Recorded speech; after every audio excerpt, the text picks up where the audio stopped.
পর্যন্ত গরু চলে আসছে আমরা দেখছি। আমরা আজকে ঘুরে ঘুরে দেখাবো এই হাটের শুরু থেকে শেষ পর্যন্ত কোথায় কি ধরনের গরু আসছে, এই সমস্ত বিষয়গুলো আপনাদের তুলে ধরবো আর কি। এই পাশে যেই গরুগুলো শুয়ে আছে এগুলো হচ্ছে সম্পূর্ণ দেশি জাতের গরু। আমরা পুরো হাটেই ঘুরে দেখাবো কি কি ধরনের গরু এখানে উঠছে। এটা হচ্ছে পুরান ঢাকার ঐতিহ্যবাহী ধুলাইখালের হাট। প্রতি বছর আসলে দুপকলার মাঠে গরু থাকে, দুপকলাতেও একটা হাট বসে, সেটা এই বছর থেকে বন্ধ আছে, যার কারণে হয়তো এইদিকে গরু আরও বেশি আসবে। সবসময় মাইকিং করে সতর্ক করা হচ্ছে ব্যাপারীদের। এখানে আমরা ছোট গরু দেখতে পাচ্ছি,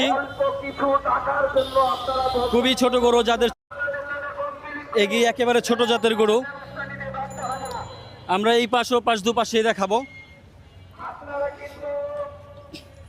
এই পাশে মাঝারি সাইজের গরুগুলো আছে।